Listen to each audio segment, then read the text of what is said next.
یہ باہمی ہمدردی کا مہینہ ہے، شہر یزاد فیہ رزق المومن، اور یہ ایسا مہینہ ہے کہ جس میں مومن کے رزق میں برکت ڈال دی جاتی ہے، مومن کا رزق بڑھا دیا جاتا ہے۔ من فطر فیہ صائما، جس کسی نے افطار کرایا اس میں کسی روزے دار کو، کان لہ مغفرۃ لذنوبہ وعتق رقبتہ من النار، تو وہ اس کے لیے اس کے گناہوں کی مغفرت کا سبب بن جائے گا اور اس کی گردن کے آگ سے چھٹکارا پانے کا ذریعہ بن جائے گا، کسی روزے دار کا افطار کرانا۔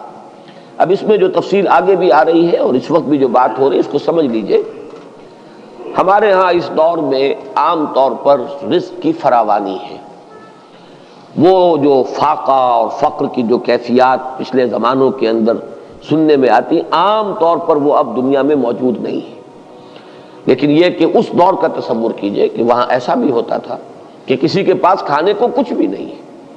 خود اپنے لیے بھی کچھ نہیں ہے، ہو سکتا ہے کہ وہ صرف کہیں سے کوئی تھوڑی سی دودھ کی لسی بنا کر بیٹھا ہو روزہ افطار کرنے کے لیے اور اس کے پاس خود کچھ نہ ہو۔ اس حالت میں کوئی اور شخص جس کے پاس یہ بھی نہ ہو، اگر اس کے پاس آتا ہے تو وہ اپنے اس تھوڑی سی لسی میں سے اگر اپنے کسی اور بھائی کو بھی کچھ پلا دیتا ہے 2 گھونٹ، تو اس کا جو اجر و ثواب اس وقت اس پس منظر میں ہے اس کو ذہن میں رکھیے۔ واقعی ہمارے ہاں جو بھی اس وقت ریل پیل ہے،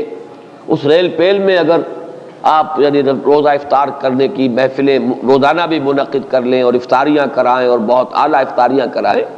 تو اس کو اس حساب میں شمار نہ کیجیے۔ بہرحال وہ اپنی جگہ پر ہے، اس کو انسان احباب کے ساتھ محبت کے اضافے ہی کے لیے کرتا ہے، اور وہ محبت خالص اللہ کے لیے، اللہ کے دین کے لیے، اس کا اپنی جگہ پر اجر و ثواب ہوگا۔ لیکن یہ جو اجر و ثواب یہاں بیان ہو رہا ہے اور جس درجے کا اجر و ثواب بیان ہو رہا ہے، اس کے لیے اس قسم کے پس منظر کو سامنے رکھنا ضروری ہے، ورنہ یہ بہت مبالغہ سا معلوم ہوتا ہے کہ اتنی سی بات کے اوپر اتنا بڑا اجر و ثواب۔ لیکن اس کو اگر اپنے اوپر انسان طاری کرے، جیسا کہ آتا ہے بہت سے صحابہ کے بارے میں،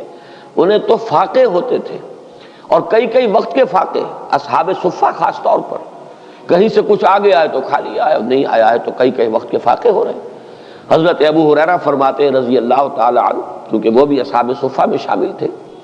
کہ ایسا بھی ہوتا تھا کہ کئی وقت کے مسلسل فاقے کی وجہ سے غشی طاری ہو جاتی تھی، لیکن لوگ یہ سمجھتے تھے کہ شاید انہیں مرگی کا دورہ پڑا ہے، لہذا وہ گردن پر پاؤں رکھ کے اور دباتے تھے۔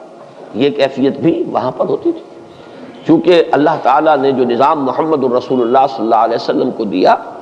اس میں وہ جبری مساوات نہیں تھی، والنٹری تھا جو معاملہ تھا۔ جو زکوٰۃ ہے وہ فرض ہے، لیکن یہ کہ باقی صدقہ خیرات اپنے رزق میں دوسروں کو شامل کرنا یہ لوگوں کے اپنے جذبے پر چھوڑ دیا گیا تھا۔ لہذا وہاں انصار کے ہاں عام طور پر یہ نہیں تھا کہ اسی قسم کے حالات پورے مدینے میں تھے۔